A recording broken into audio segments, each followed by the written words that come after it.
Hello et bienvenue les amis, salut, c'est Sébastien sur Axolia en YouTube et www.axolia.fr. Aujourd'hui sur la chaîne FM Multimédia, on va parler d'audio, on va parler d'Audacity et on va parler tout simplement de la sortie d'Audacity, la 3.4 qui est sortie avec de nouveaux flux de travail musicaux et un outil Timescratch. Voilà, donc c'est quand même assez sympathique. Je vous rappelle que Audacity est un logiciel multiplateforme que vous retrouvez sur Mac, que vous retrouvez sur Linux, que vous retrouvez sur Windows.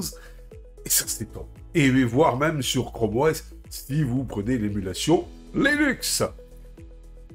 En fait, c'est l'émulation, enfin, voilà, vous pouvez sur Chrome OS, avoir des outils Linux comme ça, grâce à une sorte d'émulation. Voilà, et donc vous pourrez aussi avoir Audacity.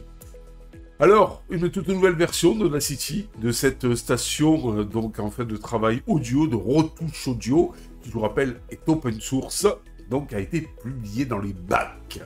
Alors qu'est-ce qu'elle fait donc en fait cette fameuse Audacity 3.4 qui inclut un certain nombre de fonctionnalités et d'améliorations, notamment donc un nouveau flux de travail musicaux qui améliorera considérablement l'attrait de cet outil donc Audacity auprès de quoi? Nos amis les musiciens. L'une des nouveautés les plus importantes d'Audacity 3.4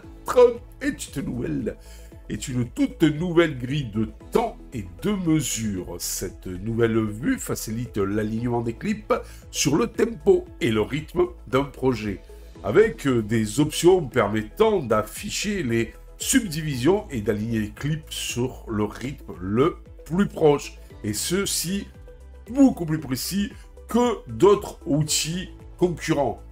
Un nouveau outil Timescratch est également inclus. Cette facilité grandement, cela facilite grandement la modification, la durée du clip audio sans affecter la hauteur. Ce que font la plupart aussi, donc en fait, des outils traditionnels concurrents. Donc lui, il le fait beaucoup mieux.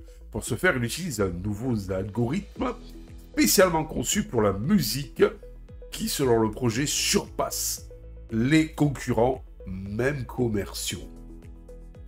Pourquoi donc? En deux mots, pourquoi payer pendant que vous avez quelque chose de gratuit open source, multiplateforme, pas besoin même d'utiliser Linux, qui le fait gratuitement? That is the question.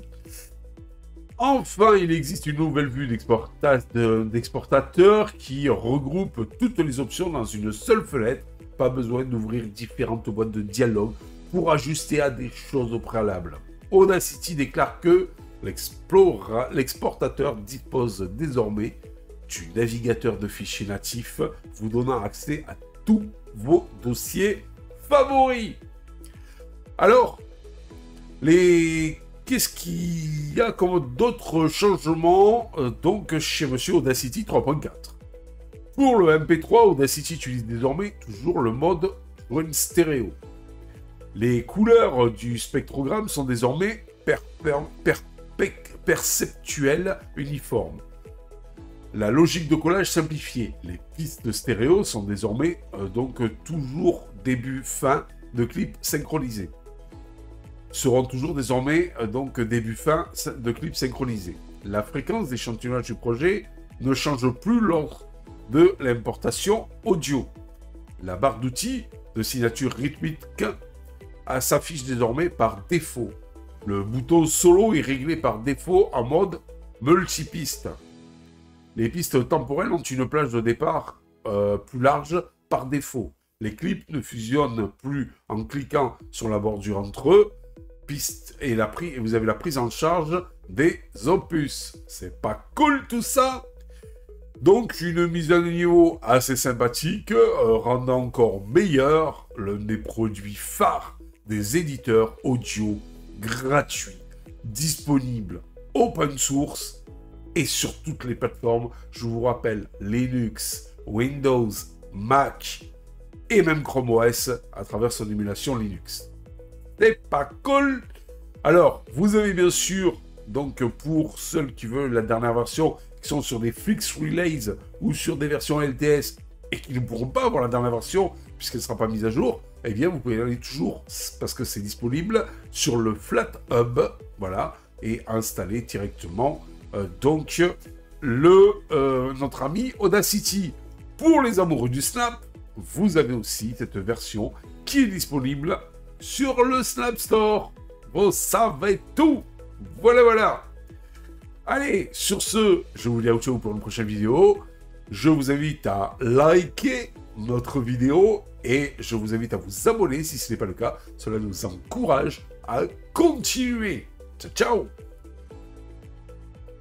Si vous avez aimé cette vidéo, abonnez-vous, mettez un pouce en l'air, et partagez cette vidéo, merci, cela fait toujours plaisir.